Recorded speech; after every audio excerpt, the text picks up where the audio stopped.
Buenas tardes. Hoy, jueves 17 de abril del año 2025, doy inicio a la charla 110 de radiografía del imperialismo británico. Haciendo una pequeña disquisición, llamémosla así, de una broma que me hizo un queridísimo amigo, el profesor Carlos Castellán, que siempre me alienta a continuar. Me dice, ya radiografía del imperialismo británico parece tomografía computada. Y bueno, Carlos, vamos a seguir con la tomografía, porque es la única forma de comprender esta locura, ¿no?, que nos tiene atrapados sin salida en un reclamo que nosotros hacemos de buena fe, y nuestros enemigos, porque las cosas hay que decirlas como son, nuestros enemigos utilizan la peor de la mala fe. Muchos aspectos de la historia de Roma, que tanto querés vos, Carlos Castellán, se hablaba de la bona fide de los romanos. Bueno, acá podríamos hablar de la mala fide de los británicos. Bueno, volvamos a la historia de lo que estaba pasando en 1838. El gobernador Estanislao López no le gustó la respuesta altanera para él de Juan Manuel de Rosas. Yo soy el encargado de las relaciones exteriores, yo sé lo que tengo que hacer. A ustedes no les tengo que explicar nada. Yo sé cómo se juega esto. Y López dijo, no, pará un momentito. A nosotros, a los correntinos, a los entrerrianos, este bloqueo nos hace muy, muy mal. Entonces, ¿qué hizo López? Va a enviar a Buenos Aires a su ministro de gobierno, Domingo Cullen, para que hable personalmente con Rosas, trate de hacerlo entrar en razón y por supuesto que también logre, como un parlamentario, hablar con los franceses, con el comandante Leblanc, para terminar con esto que los estaba asfixiando económicamente, ¿no? Entonces, López le envía a Cullen, a Rosas, lo envía a Buenos Aires, para que encuentre una manera de terminar con esto, repito, con este bloqueo. La misión Cullen fracasó porque Rosas se negó a escuchar las propuestas de López. López era un caudillo que estaba desde 1818 gobernando, hacía 20 años que gobernaba Santa Fe, uno de los hombres junto a Francisco Pancho Ramírez, que vencieron a Buenos Aires en la batalla de Cepeda, el 1 de febrero de 1820. Era un personaje de fuste, era un personaje importante. Sin embargo, Rosas no lo escuchó. Yo soy el gobernador de Buenos Aires, ya está. Entonces, viendo que Rosas no lo escuchaba, Cullen, obrando por las suyas, o quizás siguiendo instrucciones secretas y o reservadas de Estanislao López, entabla negociaciones con los franceses directamente. O sea, lo puentea a Rosas. Ya si Rosas no me quiere escuchar, bueno, vamos a hablar con los franceses, a ver si de alguna manera... Este es un problema de los franceses con Rosas, nosotros no tenemos nada que ver. Me imagino yo que esa era la idea, lo que Cullen quiso decir. Las instrucciones que evidentemente López le entregó a Cullen no fueron halladas. Posiblemente este hombre, por miedo, las haya quemado, las haya destruido. Así que esto, vuelvo a repetirle, nada más que una idea. Yo no digo que haya ocurrido así. Pero sí que Cullen logra entablar el inicio de algo llamado negociación con los franceses, por cuenta propia. El viernes 15 de junio de 1838 se produce una noticia un hecho en Santa Fe inesperado, gravísimo. Muere Estanislao López. Cuando la noticia llega a Buenos Aires, Cuyen, rápido de reflejo, dice, bueno, ya que ha muerto López, la persona más calificada para sucederle soy yo. Y entonces se olvidó del tema del bloqueo francés y salió al galope hacia la provincia de Santa Fe para asumir como nuevo gobernador. Lo hace y les explica a los legisladores santafesinos lo que él había tratado con el contraalmirante Leblanc, pero estos, temerosos de una reacción muy adversa, digamos, de Juan Manuel de Rosas, lo desautorizaron. Es más, le informan a Rosas lo que Cuyen había hecho a espaldas suyas en Buenos Aires con los sitiadores franceses. En julio de ese año, Juan Manuel de Rosas, en total acuerdo con el gobernador entrerriano, Pascual Echagüe, anunciaron que desconocían el nombramiento de Domingo Cuyen como gobernador de Santa Fe por tratarse de un extranjero. Cuyen era español, había llegado de muy chico a la Argentina. Pero bueno, en definitiva, la causal era válida, era un extranjero, era español.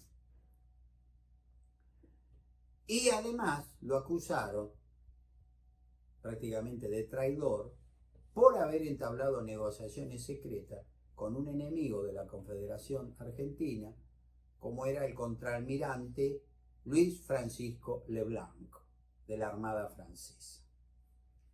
Y de ese modo empezaron a operar sobre los legisladores santafesinos para lograr que Cuyen fuera despojado del mando. Cuando Cuyen se entera de lo que les acabo de decir, yo creo que habrá mirado para todos lados y dijo, ¿cómo salgo de este atolladero? Y encontró la vía de escape huyendo a Córdoba, ¿no? Para ponerse a salvo, porque se consideró atinadamente que su vida no valía más que un centavo, no valía nada. Va a ser reemplazado momentáneamente por un señor llamado Elías Galisteo, que duró muy poquitito, porque sus fuerzas, las pocas fuerzas que logró reunir este gobernador santafesino, Galisteo, fueron derrotadas en el combate de El Tala, el 2 de octubre del 38, por Juan Pablo López, hermano del extinto gobernador, Estanislao López, y asume como nuevo gobernador. De más está decir que Juan Pablo López era un rosista servil, porque para lograr vencer en la batalla de El Tala, Rosas lo proveyó de pertrechos, de equipo y posiblemente hasta de soldados. 2 semanas más tarde de haber asumido el mando de la provincia, Juan Pablo López alineó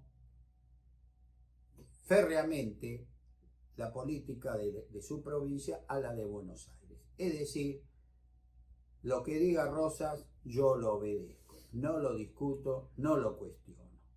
Rosas sabe lo que hace. Punto. Ya está. Se olvidó de su hermano, se olvidó del federalismo. No. Lo que diga Rosas, palabra santa. El viernes 27 de abril, al mes del inicio del bloqueo naval francés, por decreto de la provincia de Buenos Aires, se suspendió el pago de los sueldos a los maestros, no había dinero, y que a partir de esa medida los padres debían, la educación dejó de ser gratuita, los padres debían abonar un dinero en las escuelas públicas de los varones, ¿no? Las chicas no iban a la escuela. Y de las niñas, estaban separadas. Discúlpeme, he dicho una tontera. Había educación de chicas y de niñas. Y lo mismo aconteció con los profesores de la universidad. O sea que de una manera no deseada empezamos a tener una educación privada, porque el Estado, aduciendo no tengo dinero, no ponía un centavo. Todas las monedas que había se empleaban en armar a nuestras tropas, porque no era descabellado pensar que podrían venir más naves francesas y hasta producirse un desembarco en Buenos Aires para eliminar directamente a Juan Manuel de Rosas. La cosa fue tan grave, fíjense este detalle, que el sábado 28 de abril de 1838 se procedió a suspender la asignación de fondos al hospital de hombres y al otro día se suspendió la partida para administrar vacunas. O sea, la cosa, esto es demostrativo de la gravedad económica del momento en que se vivía. Mientras se efectuaban estos recortes a la adecuación y a la salud pública, Rosas emprendió sobre la población una especie de cacería de brujas, tratando de ver si entre los porteños había algún salvaje unitario con simpatía hacia los franceses, ¿no? Eso se va a dar la característica prácticamente en todos esos años. Acá en la obra, en el tomo quinto de Radiografía del Imperialismo Británico, yo pongo dos salutaciones muy particulares en medio del bloqueo. El jueves 24 de mayo de 1838, en otra palpable muestra de su anglofilia, el gobernador de la provincia de Buenos Aires, Juan Manuel de Rosas, ordenó celebrar con salvas de cañonazos el cumpleaños de su graciosa majestad, la reina Victoria de la Gran Bretaña.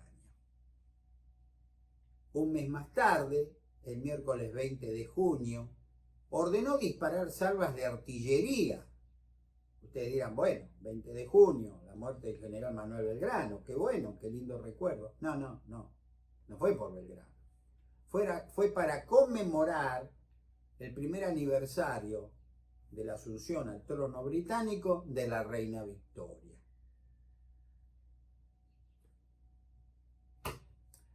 Es decir, que estas celebraciones, la del 20 de junio, se va a repetir desde 1838 hasta 1851, todos los años, ¿no? Nosotros celebrábamos otro aniversario más de la asunción al trono de su majestad británica. Era una fiesta para la República Argentina recordar que ese día la querida reina Victoria había asumido el trono, el poder, ¿no? Y como dijo Ripley, es verdad, aunque usted no lo quiera. Como aprovechando todo esto, voy a sintetizar la anglofilia de Juan Manuel de Rosas. Y ahora les voy a leer todas las que se hicieron desde 1835 hasta 1850. El martes 12 de mayo de 1835 se ordenó llevar luto obligatorio por la muerte del duque de Gloucester y Edimburgo, conde de Conenhout, que fue el yerno del rey de Gran Bretaña. El viernes 6 de octubre de 1837 se decretó duelo forzoso con izamiento de bandera media asta por la muerte del soberano británico Guillermo IV. El sábado 12 de diciembre de 1840, Rosas decretó 3 días de duelo, debiendo vestirse las mujeres y los hombres de negro riguroso, por el fallecimiento de la princesa Augusta Sofía, hija mayor del ex rey británico Jorge III. Era lógico. Pucha, ¿cómo no vamos a ponernos de luto? El miércoles 7 de mayo de 1845, Rosas ordenó que la población se vistiera de luto por la muerte de la princesa Sofía Matilde, hija del duque de Gloucester. Sin comentario, es lo que correspondía. El viernes 5 de abril de 1850 fue ordenado lo mismo por la muerte de la ex reina Adelaida, viuda del rey Guillermo IV. El domingo 7 de noviembre de 1850 se ordenó idéntico recogimiento popular por la muerte del duque de Cambridge.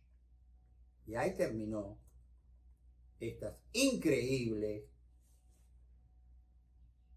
muestras de dolor por miembros de la realeza británica por parte de un gobierno argentino, por la sencilla razón que Rosas va a caer en la batalla de Caseros el 3 de febrero de 1852. Si no, seguramente esto hubiera continuado. Es verdad, aunque usted no lo crea, como diría Ripley. Un reconocimiento diplomático que generó nuestra intromisión en los asuntos internos del Estado de Montevideo y expandió el conflicto con los franceses.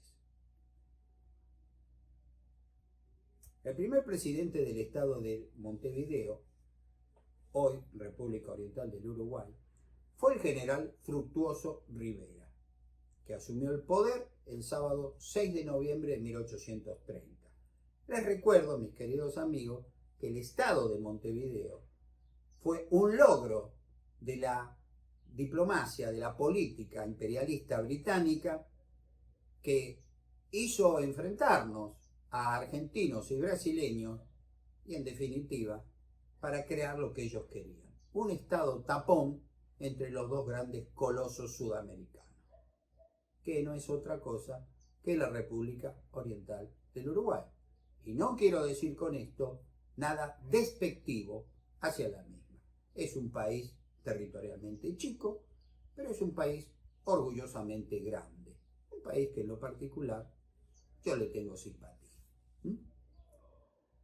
Próximo a finalizar su mandato, Rivera propició que lo sucediera su ministro de Guerra y Marina. Fíjense qué notable. Yo me voy, te dejo a vos. ¿Quién era su ministro de Guerra y Marina? De Fructuoso Rivera. El general Manuel Oribe, ¿no? Uno de los 33 orientales. Les recuerdo por las dudas. Y este fue elegido así el martes 1 de marzo de 1836 como nuevo presidente del Estado de Montevideo. En agradecimiento a prácticamente su nombramiento, Oribe hizo otro tanto con Fructuoso Rivera, el presidente saliente, y lo nombró comandante general de la campaña. Es lo que se consideró un gesto de buena voluntad. Pero esto, lamentablemente, para el Uruguay y para nosotros, va a durar muy, pero muy poco. Fíjense, Rivera, primer presidente uruguayo, vamos a hablar con la terminología actual, cuando se está por ir dice, yo quiero que me suceda Oribe, mi ministro de guerra, Manuel Oribe. Y así ocurrió. Y Manuel Oribe, como agradeciéndole la gauchada, le dice, bueno, yo lo nombro comandante general de la campaña. O sea, eran los mejores amigos, ¿sí? Amigos son los amigos. Ya está. Alegando de pronto Oribe, algo pasó, algo enturbió esa relación, que en las arcas del país, del Estado de Montevideo, estaban vacías va a suprimir el cargo que poco tiempo antes le había otorgado a Fructuoso Rivera, ¿no? Jefe de las tropas de las campañas. O sea, se acabó, no hay más, ese nombramiento no existe porque no hay plata. Y encima, demostrando una grieta cada vez más grande, indultó a todos aquellos que se habían opuesto al gobierno de Fructuoso Rivera. Esto, se imaginarán, no fue del agrado de Rivera, que habrá pensado, pero perdón, a este hombre ¿qué le pasa? Lo hice nombrar presidente del estado de Montevideo, es decir, es mi sucesor. Me da un nombramiento, al poco tiempo me lo quita diciendo no hay plata. Encima, a mis enemigos los indulta, les permite regresar. ¿Qué pasó? ¿Qué le pasó a Manuel Oribe? Entonces, de esa amistad va a salir un enojo y el enojo luego se va a transformar directamente en un enfrentamiento. Que si hubiera sido nada más entre dos hombres, bueno, tanta gente se ha peleado con algún viejo amigo que no pasa nada. Pero en este caso, esto va a llevar a unas guerras sangrientas que van a durar más de 10 años. Y corrió mucha sangre oriental y también argentina, por lo que yo ahora les voy a pasar a explicar. En julio de 1836, Rivera se alza en armas contra Oribe y el lunes 19 de septiembre lo enfrentó en la batalla de Carpintería, siendo derrotado, obligándolo a refugiarse en Río Grande del Sur, Imperio del Brasil, con el resto de su fuerza, entre las que se encontraban los emigrados argentinos que comandaba, fíjense qué curioso, el general Juan Galo de Lavalle, que como recordarán en 1829 se había ido a vivir a la Banda Oriental, a un lugar que hoy se llama Los Ombúes de Lavalle, en reconocimiento que ahí vivió él. Yo acá en la charla no lo voy a explicar porque es difícil, en la obra está. Lavalle es la cuestión que va a estar junto a Fructuoso Rivera contra Oribe. Se mete, quizá contra su voluntad, no le quedó otra, pienso yo, que tomar partido. Oribe le niega el permiso de aprovisionarse en el estado de Montevideo ¿cómo se llama? A los franceses que bloqueaban nuestros puertos. Y entonces, muy enojados los franceses, sitian también Montevideo, bloquean el puerto. Y en pago de esta importante ayuda, que de golpe aparece, Fructuoso Rivera ordena que se los abastezca de carne fresca, de carne salada, a los franceses. O sea, ahora tenemos un bloqueo francés sobre Buenos Aires, sobre Montevideo y el litoral. La cosa cada vez se complica más. Una guerra civil entre el presidente Manuel Oribe y su antecesor, Fructuoso Rivera, que de grandes amigos pasaron a ser declarados enemigos, bueno, no faltaba nada. Oribe, el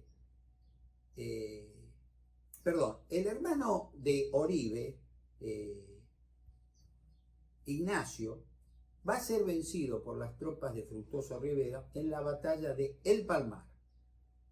Y en esa victoria que obtienen las tropas de Rivera, se destacan las fuerzas argentinas inmiscuidas ya, ¿no?, en esa guerra civil oriental, las fuerzas argentinas al comando del general Juan Galo de Lavalle. Manuel Oribe, a partir de ese momento, le va a jurar odio eterno a Lavalle. Lo maldice y le desea lo peor de lo peor de lo peor. Y eso va a tener su trascendencia pocos años más tarde en nuestro país. Luego de esa victoria, el general Fructuoso Rivera sitia Montevideo con sus tropas y Manuel Oribe comprende que los franceses por el Río de la Plata y las tropas de Rivera por tierra no puede vencer. El único camino que le queda es huir. Se embarca en una nave británica y allí pasó a Buenos Aires, donde Juan Manuel de Rosas lo recibió como un gran amigo y lo reconoció como el presidente constitucional oriental. Como diciendo, usted, general Manuel Oribe, sigue siendo el presidente del Estado oriental. Fructuoso Rivera es un advenedizo, yo no lo reconozco, ese tipo no es nada. Encima está aliado con alguien que fue mi enemigo, que no sé por qué ahora participó en su derrota, Lavalle. En octubre de 1838, como no cabía otra posibilidad, Fructuoso Rivera va a ser reelegido nuevamente presidente del Estado oriental, ¿no? Y repito, entre otras cosas, gracias al general Lavalle, que con su gente era su mejor caballería, era su as de espada en la lucha que había librado contra Oribe. Por ese motivo, quizás no conociendo bien a Lavalle, evidentemente, lo quiso nombrar brigadier del ejército oriental, o sea, grado máximo, ¿no? Él era brigadier ahora del Estado oriental, del Estado de Montevideo, y lo quiso nombrar a Lavalle con el mismo grado. Lavalle le agradeció el gesto, pero le respondió, textual, no he dejado ni dejaré de ser un general argentino. Yo le agradezco, yo soy un general argentino. Y ahora que terminó la guerra, me quiero volver a mi casa con mi mujer y mis chicos, porque yo ya peleé mucho. Me vi obligado a tomar partido por usted, señor general Rivera, brigadier Rivera. Lavalle no podía saberlo en ese momento, pero el pardejón de Rivera, como le decía Rosa despectivamente, tomó ese rechazo como un desprecio personal. Y era un hombre complicado.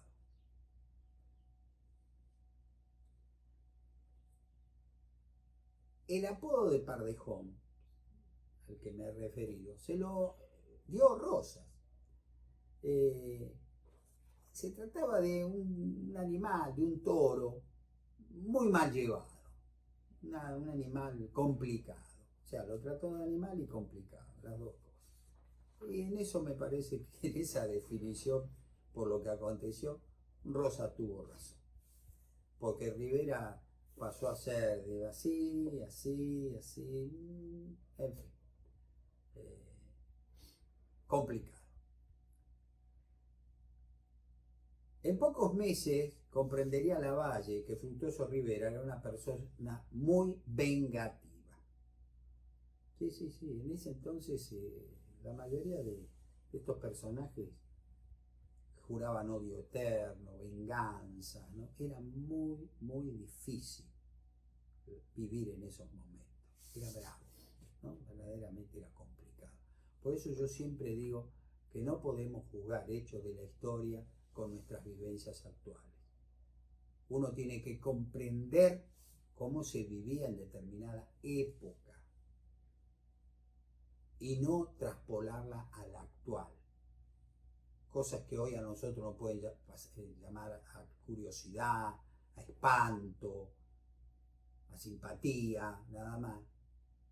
Hay que entenderlo, era la época. Si no respetamos la época, las conclusiones que vamos a sacar van a ser muy difíciles, muy complicadas. Rivera pagó a los franceses la ayuda brindada para derrotar a Manuel Oribe, enviando las goletas Eufrasia, Despacho, Loba y Estrella del Sur junto a tropas para colaborar en la ocupación de la isla argentina de Martín García. ¿Qué tal? Gran muchacho, Frutuoso Rivera. Aceptando ese ofrecimiento, expresando al almirante Leblanc que Francia no tenía ningún espíritu de conquista, como los británicos, que la ocupación de la isla Martín García era una cuestión estratégica mientras continuara este conflicto, este bloqueo, que ahora vuelve a ser solo sobre la Confederación Argentina, porque el estado de Montevideo es un país aliado a los franceses. El miércoles 10 de octubre, la corbeta Expeditive, el bergantivo Bordelais y la goleta Ana, más las naves uruguayas precedentemente nombradas, junto a 23 lanchones, fondearon a tiro de fusil de la isla Martín García, y el capitán Hipólito Dagenet le hizo llegar por un parlamentario una nota por la que le intimaba la rendición de la guarnición argentina de Martín García al teniente coronel Jerónimo Costa, que tenía un plazo perentorio de tan solo 1 hora para rendirse. Costa reunió a sus oficiales luego de la intimación, del ultimátum, y quiso saber su parecer sobre la respuesta que le darían a los franceses.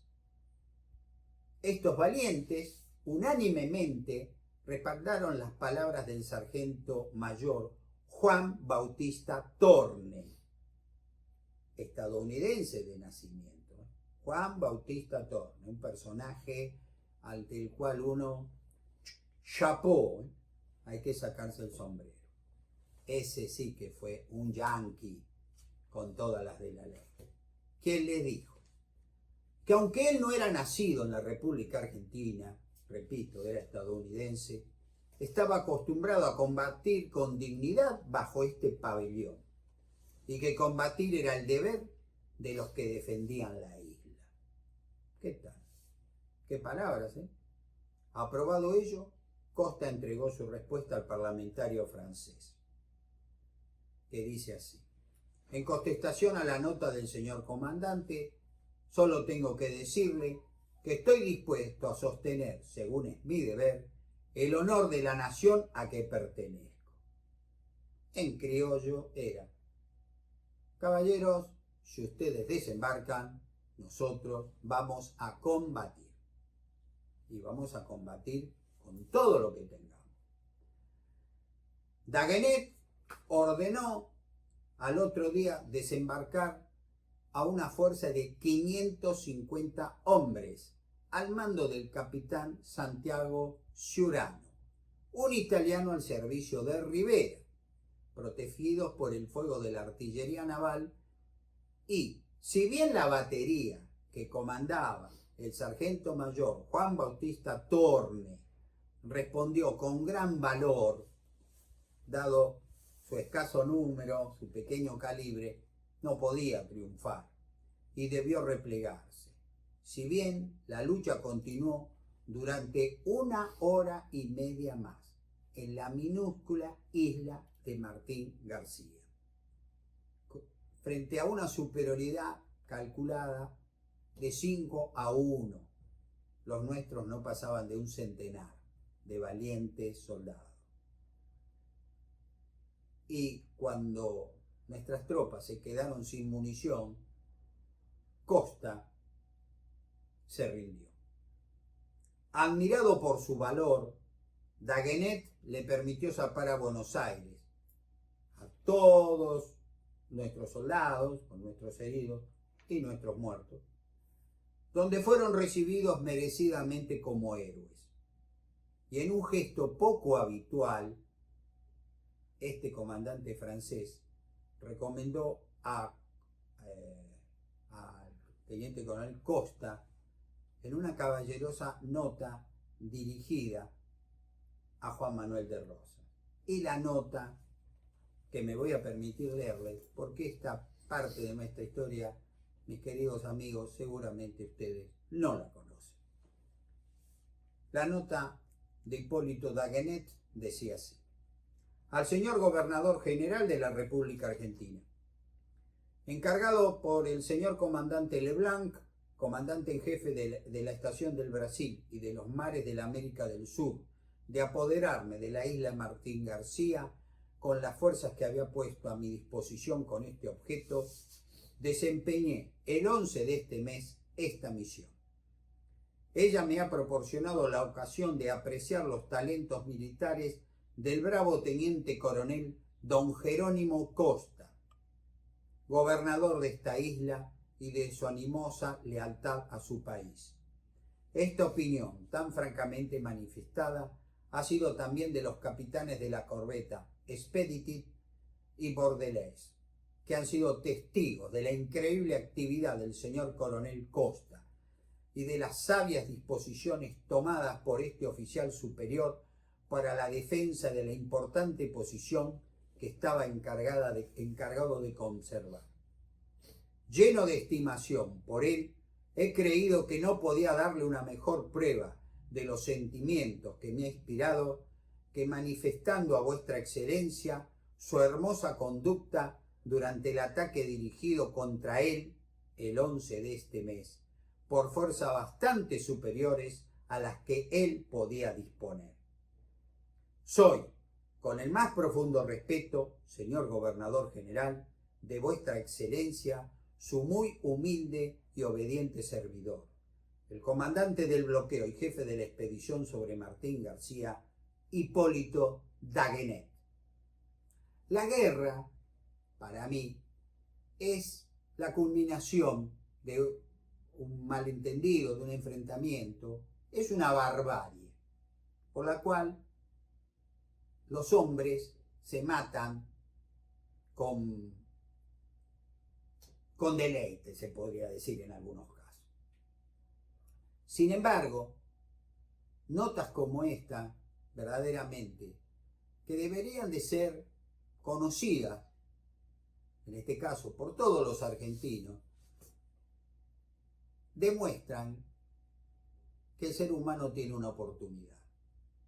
Hombres que pocas horas antes lucharon a muerte, se permiten, en este caso del comandante francés, limpiar el trigo de la paja y decir: hemos vencido, porque éramos más, teníamos mejor armamento, a un grupo de valientes, comandados por un gran oficial, el teniente coronel Jerónimo Costa.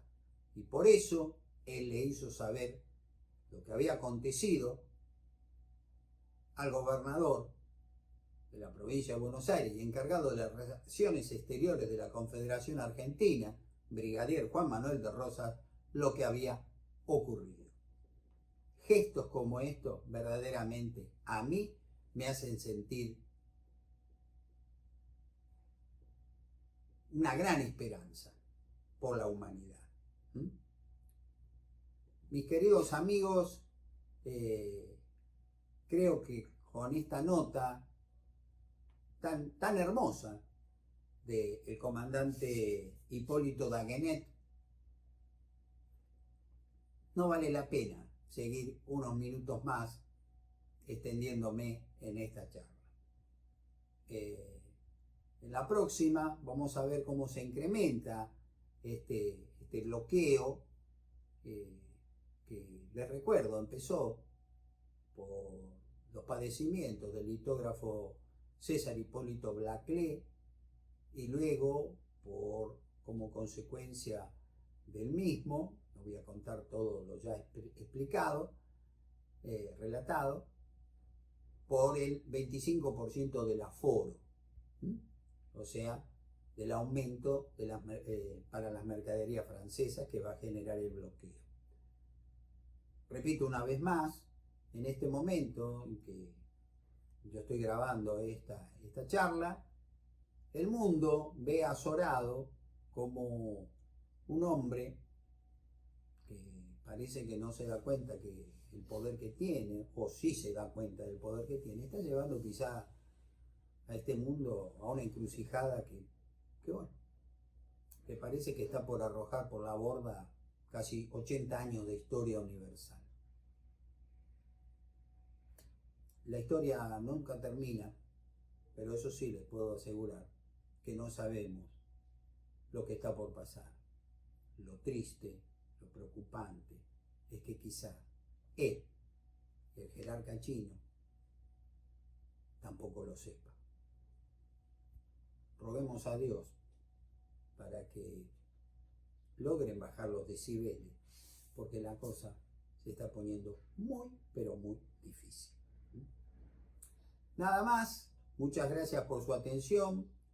Como siempre agradezco los mensajes que me hacen llegar y también las críticas, lo repito, es lo que a mí me ayuda a encauzarme, a decir por dónde tengo que tomar en un canal las aguas más profundas para poder navegar mejor. La cosa se va acelerando, como ustedes verán, y bueno, dentro de poco ustedes comprenderán lo que está pasando y cuánta relación ha tenido todo esto sobre nuestras irredentas Islas Malvinas. Nada más, muchas gracias por su atención, será hasta la próxima semana.